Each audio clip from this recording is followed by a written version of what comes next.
Phoenix ക്ലാസ്സസിലേക്ക് എല്ലാവർക്കും സ്വാഗതം. I am Sindhu. ഇന്ന് നമ്മൾ അലവൻസ്, അതിലൊരു പ്രധാനപ്പെട്ട ഒരെണ്ണമാണ് HRA. അപ്പോൾ കഴിഞ്ഞ ക്ലാസ്സിൽ നമ്മൾ കുറേ ക്ലാസ്സുകളായിട്ടോ ഇൻകം ടാക്സ് സാലറിയിൽ പറഞ്ഞു. അതൊക്കെ നിങ്ങൾ കണ്ടിട്ടുണ്ടെന്ന് വിചാരിക്കുന്നു. കണ്ടിട്ടില്ലെങ്കിൽ അത് കാണുക, എന്നാലാണ് ഇതിനൊരു കണ്ടിന്യൂഷൻ കിട്ടുള്ളൂ. അപ്പോൾ നമുക്ക് പഠിക്കാം. ആദ്യം വരുന്നത് അലവൻസ്. ഈ അലവൻസ് എന്ന് പറയുമ്പോൾ എന്തായിരിക്കും വരിക? അത് നമ്മളുടെ സാലറി കൂടാതെ എംപ്ലോയർ എംപ്ലോയിക്ക് കൊടുക്കുന്ന എന്താ പറയുക പേയ്മെന്റ് ആണ് ഉണ്ടായിട്ടുള്ളത് HRA. അതായത് പേയ്മെന്റ് ആണെന്നില്ല, ഒരു അഡീഷൻ ആയിട്ടുള്ള സാലറിയുടെ കൂടെ കൊടുക്കുന്ന അഡീഷൻ ആയിട്ടുള്ള സംഭവങ്ങളാണ് ഇത് വരുന്നത് അലവൻസ് എന്ന് പറയുന്നത്. ഈ അലവൻസ് തന്നെ പലതരത്തിലുണ്ട്. ഫുള്ളി ടാക്സബിൾ ഉണ്ട്, പാർട്ട്ലി ടാക്സബിൾ ഉണ്ട്, ഫുള്ളി എക്സംപ്റ്റഡും ഉണ്ട്. അതിൽ ഫുള്ളി എക്സംപ്റ്റഡിന് ഉദാഹരണമാണ് നമ്മൾ foreign allowances given by government to the employees posted abroad. അതായത് ഈ IFS കാരൊക്കെ ഉണ്ടാവുമല്ലോ, IFS കാരൊക്കെ നമ്മൾ എന്താ പറയുക വേറെ കൺട്രീസിലൊക്കെ ആയിരിക്കും ജോലി ചെയ്യുന്നുണ്ടാവുക. അപ്പോൾ ഗവൺമെന്റ് അവർക്ക് എന്തായിരിക്കും വരിക? അലവൻസ് ഒക്കെ കൊടുക്കുന്നുണ്ടാവും. അതെന്തായിരിക്കും വരുന്നത്? നമുക്ക് എക്സംപ്റ്റഡ് ആണ്, ഫുള്ളി എക്സംപ്റ്റഡ് ആണ്. അപ്പോൾ അങ്ങനെ വയ്ക്കാം. പിന്നെ എന്തായിരിക്കും വരുന്നത്? House rent allowance given to judges of high court and supreme court. അതൊക്കെയാണ് നമ്മൾ ഫുള്ളി എക്സംപ്റ്റഡ് എന്ന് പറയുന്ന കാറ്റഗറി വരുന്നത്. പിന്നെ ഫുള്ളി ടാക്സബിൾ ആയിട്ടുള്ളത് എന്തൊക്കെയാണെന്നുണ്ടെങ്കിൽ city compensatory allowance, DNS allowance, lunch allowance, tiffin allowance, കുറേ സംഭവങ്ങൾ അതിനുള്ളിൽ വരുന്നില്ല. പിന്നെ വരുന്നത് എന്താണ്? Partly taxable. ഈ പാർട്ട്ലി ടാക്സബിൾ എന്ന് പറയുന്നത് കുറച്ച് ഭാഗം എന്തായിരിക്കും ടാക്സബിൾ ആയിരിക്കും, കുറച്ച് ഭാഗം എന്തായിരിക്കും വരുന്നത് എക്സംപ്റ്റഡ് ആയിരിക്കും. അങ്ങനെ വരുന്നതിൽ ഒന്നാമത്തെയാണ് ഈ HRA എന്ന് പറയുന്നത്. HRA എന്ന് പറയുന്നത് എന്താ വെച്ചിട്ടുണ്ടെങ്കിൽ, ഞാൻ എൻ്റെ നാട് വേറെയാണ്, നേറ്റീവ് പ്ലേസ് വേറെയാണ്, പക്ഷെ ഞാൻ ജോലിക്ക് വേണ്ടിയിട്ട് വേറൊരു സ്ഥലത്ത് വന്ന് താമസിക്കുകയാണെന്ന് വിചാരിക്കാം. അപ്പോൾ അങ്ങനെ താമസിക്കാൻ, അല്ലെങ്കിൽ ഞാൻ ബോംബെയിലോ വേറെ എവിടെയെങ്കിലും പോട്ടെ, അവിടെ അങ്ങനെ താമസിക്കുക. ഞാൻ അത് എന്തിനു വേണ്ടിയിട്ടാണ്? ജോലിക്ക് വേണ്ടിയിട്ടാണ് താമസിക്കുന്നത്. അവിടെ ഞാൻ റെന്റഡ് ഹൗസിലാണ് താമസിക്കുന്നത് എന്നുണ്ടെങ്കിൽ അപ്പോഴാണ് ഈ HRAയുടെ ഇത് വരുന്നത്. മിക്കവാറും കമ്പനീസ് HRA കൊടുക്കാറുണ്ട്. അതിന് എങ്ങനെയാണ് എക്സംപ്ഷൻ വരുന്നത് എന്നാണ് പറയുന്നത്. അതിലാണ് high court and supreme court fully exempted ആണെന്ന് പറഞ്ഞു. പിന്നെ എന്തായിരിക്കുന്നത്? ഓൺ ഹൗസ്, അതായത് ഞാൻ ജോലി ചെയ്യുന്നുണ്ട് അവിടെ, അപ്പൊ എന്റെ വീട്ടിൽ തന്നെയാണ് ഞാൻ താമസിക്കുന്നത്. അപ്പൊ എന്തായിരിക്കും ഫുള്ളി ടാക്സ് ആട്ടോ. ഇനി വരുന്നത് എന്താ? ലിവിംഗ് റെന്റഡ് ഹൗസ് വരുമ്പോൾ എത്രയൊക്കെയാണ് എക്സംപ്ഷൻ വരുന്നതെന്നാണ്. അതിനെ തന്നെ രണ്ട് കാറ്റഗറൈസ് ചെയ്തിട്ടുണ്ട്. നമുക്ക് മെട്രോ സിറ്റീസ് ഉണ്ടായിരുന്നു, മുംബൈ, ചെന്നൈ, കൊൽക്കത്ത, അങ്ങനത്തെ സിറ്റീസിലൊക്കെ താമസിക്കുകയാണെങ്കിൽ നമുക്ക് എന്തായിരിക്കും വരുന്നത്? എക്സംപ്ഷന് വേറൊരു പെർസെൻറ്റേജ് ആണ് എടുക്കുക. അപ്പൊ പറയാം എങ്ങനെയാണ് വരുന്നത് പറയാം. ആദ്യം ആക്ച്വൽ HRA റിസീവ്, എത്രയാണ് HRA ആയിട്ട് റിസീവ് ചെയ്യുന്നത്. പിന്നെ എന്തായിരിക്കും? റെന്റ് പെയ്ഡ്, ഞാൻ എത്ര റെന്റ് കൊടുക്കുന്നോ minus 10% of salary. 10% of salary എന്ന് പറയുമ്പോൾ നമ്മൾ നേരത്തെ എടുത്ത പോലെ തന്നെ ഗ്രാറ്റുവിറ്റി പെൻഷനിലൊക്കെ എടുത്ത പോലെ തന്നെ ബേസിക് പേ, അതിന്റെ കൂടെ എന്തായിരിക്കും? സാലറിയിൽ എന്തായിരിക്കും വരുന്ന ബേസിക് പേയും വരും. ഡിയർനെസ് അലവൻസ് എന്ന് പറയുന്നത് എന്തായിരിക്കും? പാർട്ട് ഓഫ് പേ എന്ന് ബ്രാക്കറ്റിൽ ഉണ്ടാവും, അതാണ് എടുക്കുക. അല്ലെങ്കിൽ DNS പേ ഉണ്ടെങ്കിൽ അതായിരിക്കാം. പിന്നെ എന്തായിരിക്കും വരുന്നത്? കമ്മീഷൻ ഉണ്ടെങ്കിൽ ടേൺ ഓവറിന്റെ പെർസെൻറ്റേജ് പറഞ്ഞിട്ടുണ്ടെങ്കിൽ മാത്രമേ കമ്മീഷൻ കിട്ടുള്ളൂ. പാർട്ടികൾ അലവൻസ് ഒന്നും എടുക്കില്ല, അത് ശ്രദ്ധിക്കണം. ഇനി വരുന്നത് എന്തായിരിക്കും? പിന്നെ ഇവിടെ ഒരു കാര്യം കേട്ടോ, ഞാൻ കമ്മീഷൻ ഓൺ ടേൺ ഓവർ എന്ന് പറഞ്ഞില്ലേ? ടേൺ ഓവർ എന്ന് പറഞ്ഞാൽ സെയിൽസ് എന്നാണ് കേട്ടോ അർത്ഥം. ഇനി വരുന്നത് എന്താണ്? 40% ഓഫ് എന്തായിരിക്കും സാലറി ഇൻ ഓർഡിനറി ടൗൺ, അതായത് അല്ലെങ്കിൽ എന്തായിരിക്കും 50% ഇൻ എവിടെയാണ്? Metro cities. മെട്രോ സിറ്റീസ് എന്ന് പറയുമ്പോൾ മുംബൈ, കൊൽക്കത്ത, ഡൽഹി, ചെന്നൈ, ഇവിടെയാണ് താമസിക്കണമെന്നുണ്ടെങ്കിൽ 50%, മറ്റത്തിൽ എന്തായിരിക്കും 40% ആണ് എടുക്കുന്നത്. ഇപ്പൊ ഐഡന്റിഫൈ ചെയ്ത് പറഞ്ഞിട്ടില്ല, പ്രത്യേകം പറഞ്ഞിട്ടില്ല എന്ന് വെക്കുക, അതിന്റെ ഒന്നും പേര് പറഞ്ഞിട്ടില്ലെങ്കിൽ നമ്മൾ 40% ഓഫ് സാലറി ആയിരിക്കും എടുക്കുന്നുണ്ടാവുക. ഇതില് ഏതായിരിക്കും വരുന്നത്? ലീസ്റ്റ് ആയിട്ടുള്ള എമൗണ്ട് എടുത്ത് ആ എമൗണ്ട് എന്തായിരിക്കും ആക്ച്വൽ HRAയിൽ നിന്ന് ലെസ് ചെയ്ത് കഴിഞ്ഞാൽ ബാക്കി ഭാഗം എന്തായിരിക്കില്ല ടാക്സബിൾ ആയിരിക്കും. അപ്പോൾ ഇത് മനസ്സിലായി വിചാരിക്കും. ഇനിയപ്പോൾ നമുക്ക് ക്വസ്റ്റ്യൻസ് ചെയ്യാം. ക്വസ്റ്റ്യൻസ് ചെയ്യുമ്പോൾ കുറച്ചും കൂടി മനസ്സിലാവും. ഈ HRA എന്ന് പറയുന്നത് ഒരു 4 മാർക്കിന്റെ ക്വസ്റ്റ്യൻ ആയിട്ട് എല്ലാ കൊല്ലവും ചോദിക്കാറുള്ളതാണ്. എല്ലാ യൂണിവേഴ്സിറ്റിയും ചോദിക്കാറുണ്ട്. ഞാൻ പഠിച്ച കാലം തുടങ്ങി HRAയുടെ ഒരു ക്വസ്റ്റ്യൻ വരാറുണ്ട്. അതുകൊണ്ടാണ് ഇത്ര പറയുന്നത് കേട്ടോ. അപ്പൊ അതനുസരിച്ച് അതുകൊണ്ട് അത് നന്നായി പഠിക്കണം. ക്വസ്റ്റ്യൻ തുടങ്ങാം. Mr. Ravi gets 72,000 as salary, 16,000 as DNS pay, 6,000 as DNS allowance and 10,000 per annum as fixed commission during the previous year. During the previous year, he received 30,000 as house rent allowance, though he paid 36,000 as rent. Compute house rent allowance exempt from tax. Okay, നമുക്ക് കണക്ക് ചെയ്യാം. എന്താണ് എഴുതുന്നത് നിങ്ങൾ നോക്കണം. ആദ്യം exempted ആണ് എഴുതുന്നുണ്ടെങ്കിൽ exempted amount മാത്രമേ എഴുതാമുള്ളൂ. ടാക്സബിൾ ആണെങ്കിൽ ടാക്സബിൾ ആയിരിക്കും എഴുതേണ്ടത് കേട്ടോ. ഇനി ആദ്യം തന്നെ ഒന്നാമത്തെ ആക്ച്വൽ HRA received എത്രയായിരുന്നു ഉണ്ടായിരുന്നത്? 30,000 അല്ലേ? 30,000. ഇനി രണ്ടാമത്തെ എന്തായിരിക്കും വരുന്നത്? Rent paid minus 10% of salary. സാലറിയിൽ ഈ സാലറിയിൽ ഇതിൽ എന്തൊക്കെയാണ് സാലറി എടുക്കാൻ പോകുന്നത് നോക്കാം. നമുക്ക് രവി ഗെറ്റ്സ് 72,000 as salary. പിന്നെ വരുന്നത് 16,000 as DNS pay, 6,000 as DNS allowance and 10,000 per annum as fixed commission during the year എന്ന് പറഞ്ഞിട്ടുണ്ട്. പിന്നെ പറഞ്ഞിട്ടുണ്ട് 36,000 as house rent allowance എന്ന് പറഞ്ഞു. അപ്പോൾ rent paid എന്ന് പറയുന്നത് എത്രയായിരിക്കും? rent pay ചെയ്തത് എത്രയാണ്? അവര് 36,000 ആണ്. ഓക്കെ, ആദ്യം അത് എഴുതി വെക്കുക. 36,000 മൈനസ് ഇനി 10% ഓഫ് സാലറി എന്ന് പറയുന്നത് 10% ഓഫ് സാലറി എന്ന് പറയുമ്പോൾ ഇവിടെ എത്രയായിരിക്കും വരിക? 72,000 പ്ലസ് എത്രയാണ് വരുന്നത്? 16,000 അല്ലേ?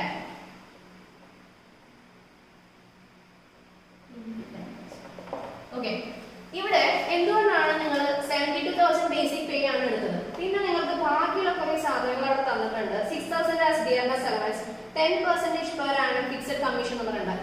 അപ്പോൾ DNS allowance ബ്രാക്കറ്റിൽ എഴുതിയിട്ടില്ല. പാർട്ട് പേയ്മെന്റ് അത് എഴുതിയിട്ടില്ല. പാർട്ട് ഓഫ് പേ എഴുതിയിട്ടില്ല. പിന്നെ എന്തായിരിക്കും? ഫിക്സഡ് കമ്മീഷനും എന്തൊക്കെയാണ്? ഫിക്സഡ് കമ്മീഷൻ എടുക്കാൻ പാടില്ല. അതുകൊണ്ടാണ് അത് എടുക്കുന്നത്. DNS പേ ചെയ്തെടുക്കാം നമുക്ക്. അപ്പോൾ 72,000 പ്ലസ് 16,000 അപ്പോൾ വരുന്നത് എത്രയായിരിക്കും വരാം? അതിന്റെ 10% എന്ന് പറയുമ്പോൾ 36,000 മൈനസ് എത്രയായിരിക്കും വരാ? 88,000ന്റെ 10% എന്ന് പറയുമ്പോൾ 8,800 ആയിരിക്കും വരുന്നത്. അപ്പോൾ 27,200. ഇനി മൂന്നാമത്തെ എന്തായിരിക്കും വരുന്നത്? 40% ഓഫ് സാലറി. കാരണം എന്തുകൊണ്ടാണ് 40% ഓഫ് സാലറി എടുക്കാൻ കാരണം എന്താണ്? ഇവിടെ പറഞ്ഞിട്ടില്ല ഏതാണ് സിറ്റി എന്ന് പറഞ്ഞിട്ടില്ല. അതുകൊണ്ടാണ് നമ്മൾ 40% ഓഫ് സാലറി. അപ്പോൾ ഇവിടെ എത്രയായിരുന്നു സാലറി ഉണ്ടാകുന്നത്? 88,000 അല്ലേ? അത് അങ്ങനെ തന്നെ എടുക്കാൻ മതി കേട്ടോ.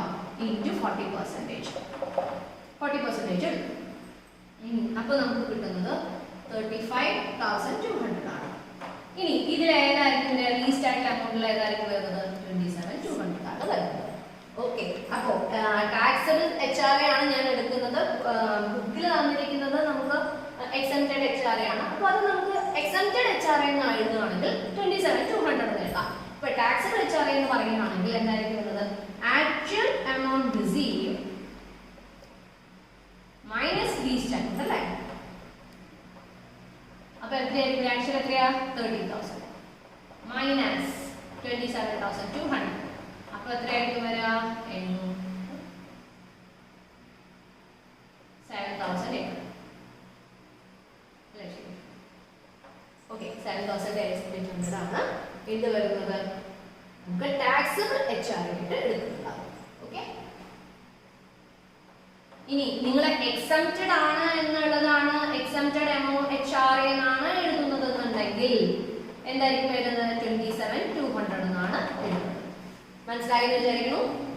അതായത് ആദ്യം തന്നെ ആക്ച്വൽ HRA റിസീവ് 30,000 എഴുതി. Rent paid minus 10% salary. Rent paid ചെയ്തിരിക്കുന്നത് 36,000 ആണ്. പിന്നെ 10% സാലറി ആണ്. സാലറിയിൽ ഇൻക്ലൂഡ് ചെയ്യുന്നത് ബേസിക് പേ പ്ലസ് എന്തായിരിക്കും? DNS പേ ആണ്. അത് ആഡ് ചെയ്തു. അതിന്റെ 10% എടുത്തു. അപ്പോൾ 36,000 മൈനസ് 8,800 27,200. പിന്നെ എന്തായാലും 40% സാലറി, അതിന്റെ 40% എടുത്തു. കാരണം ഇവിടെ മെട്രോ സിറ്റീസിന്റെ പേര് പറയാത്തതുകൊണ്ടാണ് 40% എടുത്തത്. അതിൽ ഈ എമൗണ്ട് എടുത്തു. ഇതിൽ ഏറ്റവും ലീസ്റ്റ് ആയിട്ടുള്ള എമൗണ്ട് 27,200. അത്ര വരെ എന്തായിരിക്കും വരിക? നമുക്ക് എക്സംഷൻ കിട്ടും. ബാക്കിയുള്ള എമൗണ്ട് എന്തായിരിക്കും വരിക? ടാക്സബിൾ ആയിരിക്കും. അപ്പോൾ അടുത്ത question. From the following details, compute taxable amount of HRA in respect of Mr. Anu, an employee of a limited company, Mumbai, for the previous year 2019-20. Salary received by Mr. Anu during the year includes the following. കുറേ കാര്യങ്ങൾ തന്നിട്ടുണ്ട്. നിങ്ങൾ അത് വായിച്ചു നോക്കുക. Okay, ഇതിൽ പറഞ്ഞിട്ടുണ്ട് എന്തായിരിക്കും വരുന്നത്, മിസ്റ്റർ അനു എവിടെയാണ് വർക്ക് ചെയ്യുന്നത്, മുംബൈയിലാണ് വർക്ക് ചെയ്യുന്നത്. അപ്പോൾ മെട്രോ സിറ്റിയാണ്. അതാണ് പ്രധാനമായിട്ട് നോക്കുന്നത്. ആദ്യം തന്നെ നമുക്ക് ചെയ്യേണ്ടത് എന്തായിരിക്കും വരുന്നത്, ആദ്യത്തെ എന്തായിരിക്കും ആക്ച്വൽ HR. ആക്ച്വൽ HR എത്രയാണ് കിട്ടിയിരിക്കുന്നത്, നമുക്ക് 36,000 ആണ് പറഞ്ഞിരിക്കുന്നത്. 36,000 എടുക്കും. ഇനി രണ്ടാമത്തെ എന്താണ് നമ്മൾ പറഞ്ഞത്, റെന്റ് പെയ്ഡ് മൈനസ് 10% എന്നാണ് പറയുന്നത്.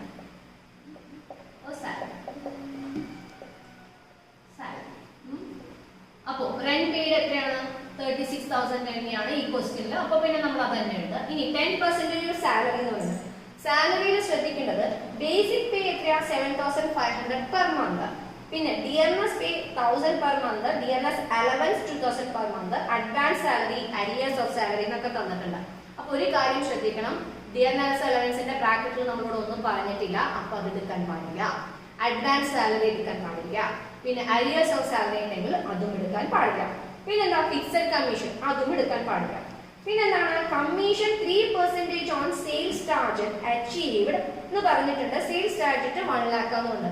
3% ആണ് സെയിൽസിന്റെ.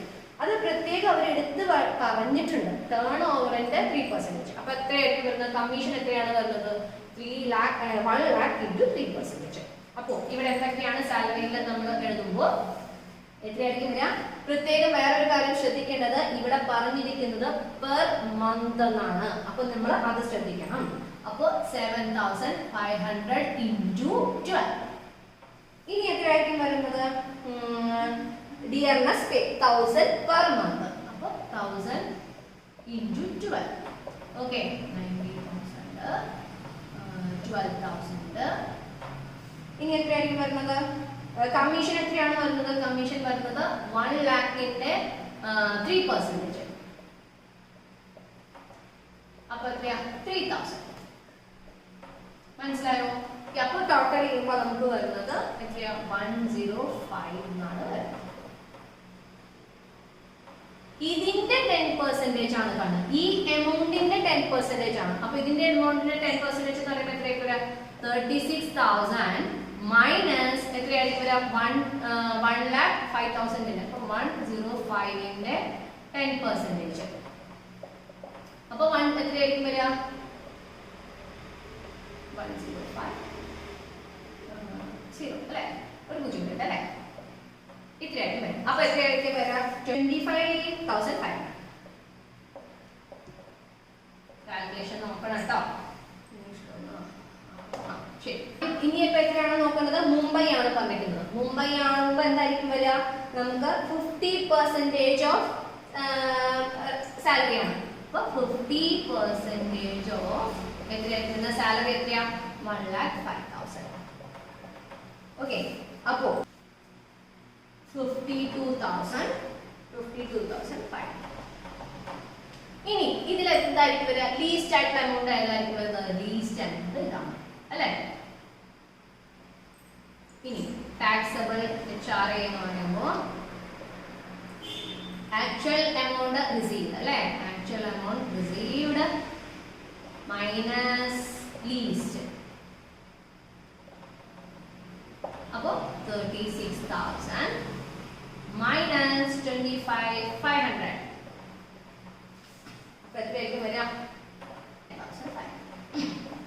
ഇതായിരിക്കും ടാക്സബിൾ HR. ഇനി അവർ ചോദിച്ചിരിക്കുന്നത് എക്സംപ്റ്റഡ് HR എന്നാണെങ്കിൽ എമൗണ്ട് എന്ന് ചോദിച്ചിട്ടുണ്ടെങ്കിൽ 25,500. മനസ്സിലായി എന്ന് വിചാരിക്കുന്നു. ആദ്യം തന്നെ ആക്ച്വൽ HR എഴുതി 36,000.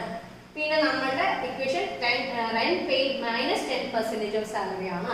അതിന് 36,000 റെന്റ് പെയ്ഡ് എഴുതി. ഇനി ഈ സാലറിയുടെ കാൽക്കുലേഷൻ ഞാൻ ഇവിടെ തന്നെയാണ് ചെയ്തത്. എന്ന് വെച്ചാൽ കുറച്ചുകൂടി മനസ്സിലാവാനാണ്. ഇവിടെ പറഞ്ഞിട്ടുണ്ട് ബേസിക് പേ 7,500 പെർ മന്ത് എന്ന് പറഞ്ഞിട്ടുണ്ട്. into 12 ചെയ്തു. ഇനി പിന്നെ എന്താണ് ഡിയർനെസ് പേ എത്രയാണ്, ഇൻറ്റു പെർ മന്ത് എന്ന് പറഞ്ഞിട്ട് അതുകൊണ്ട് 12 എടുത്തു. അതിൽ ഡിയർനെസ് അലവൻസ് തന്നിട്ടുണ്ട്, അത് എടുക്കരുത്. പിന്നെ എന്താണ് അഡ്വാൻസ് സാലറി ഉണ്ട്, അരിയേഴ്സ് ഉണ്ട്. അതൊന്നും അഡ്വാൻസ് സാലറി അരിയേഴ്സ് ഒന്നും എടുക്കാനേ പാടില്ലാത്തു.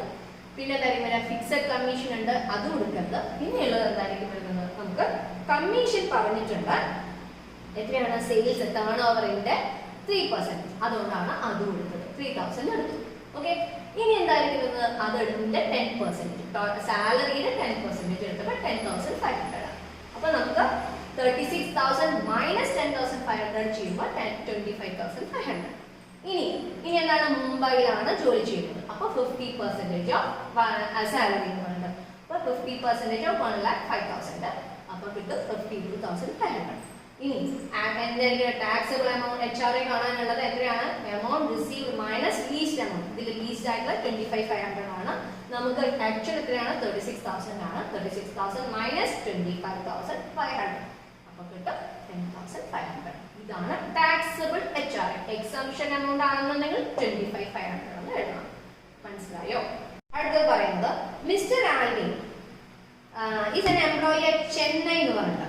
He resides in a rented house at which he pays monthly rent 4,000. He receives house rent allowance from the employer at the rate of 5,500 per month. Along with HRA, his monthly salary consists of the following. Monthly salary ആണ് പറഞ്ഞിരിക്കുന്നത്. അപ്പൊ അത് നോക്കണം കേട്ടോ. ഇനി basic pay പറഞ്ഞിട്ടുണ്ട് 12,000 പറഞ്ഞിട്ടുണ്ട്. ഡിയറൻസ് allowance അതെല്ലാം പറഞ്ഞിട്ടുണ്ട്. ഇനി യൂണിഫോം അലവൻസും ബോണസും ആണ് അതിൽ കൂടുതലായിട്ട് വന്നിരിക്കുന്നത്. അപ്പൊ സാലറി കാൽക്കുലേറ്റ് ചെയ്യുമ്പോൾ നമ്മൾ എടുക്കാൻ പാടില്ല. ഇനി ആദ്യം തന്നെ കമ്പ്യൂട്ടേഷൻ ഓഫ് ടാക്സബിൾ HRA എഴുതുക. ആദ്യം ആക്ച്വൽ എമൗണ്ട് 6,000. ഇനി അടുത്തത് എത്രയാണ്, റെന്റ് പെയ്ഡ് മൈനസ് എത്രയായിരിക്കും വരുന്നത്, 10% സാലറി അല്ലേ. ഇനി റെന്റ് പെയ്ഡ് എത്രയാണ് വന്നിരിക്കുന്നത്, 4,000 rupees ആണ് അയാൾ എന്ത് ചെയ്തിരിക്കുന്നത്, റെന്റ് കൊടുത്തിരിക്കുന്നത്. അപ്പോൾ 4,000 പെർ മന്ത് എന്നാണ് പറയുന്നത്. 4,000 into 12 മൈനസ് 10% ഓഫ് സാലറി എന്ന് പറയുന്നത്. 10% ഓഫ് സാലറി എന്ന് പറയുമ്പോൾ ഇവിടെ ഡിയർനെസ് അലവൻസും യൂണിഫോം അലവൻസും ബോണസും എടുക്കാൻ പാടില്ല. ബാക്കി എത്രയാണ്, 12,000 ആണ്. 12,000 into 12 കാരണം എന്തുകൊണ്ടാണ്, ബേസിക് ആണ് പറഞ്ഞിരിക്കുന്നത്. Okay, into 10%. അപ്പോൾ 48,000 മൈനസ് എത്രയായിരിക്കും വരാം, 14,400. അപ്പൊ കിട്ടുന്നത് 33,600. ഇനി മൂന്നാമത്തെ എന്തായിരിക്കും വരുന്നത്, ഇയാൾ എവിടെയാണ് ജോലി ചെയ്യുന്നത്, ചെന്നൈയിലാണ്. അപ്പൊ 50% ഓഫ് സാലറി. ഇനി 50% ഓഫ് എന്തായിരിക്കും വരുന്നത്, 1,44,000. അപ്പൊ എത്രയായിരിക്കും വരിക, 72,000. ഇനി ഇതിലേതായിരിക്കും ലീസ്റ്റ് എമൗണ്ട്, ഇതാണ് ലീസ്റ്റ് അല്ലേ. ഇനി taxable HRA is equal to എത്രയായിരിക്കും വരിക, ആക്ച്വൽ എമൗണ്ട്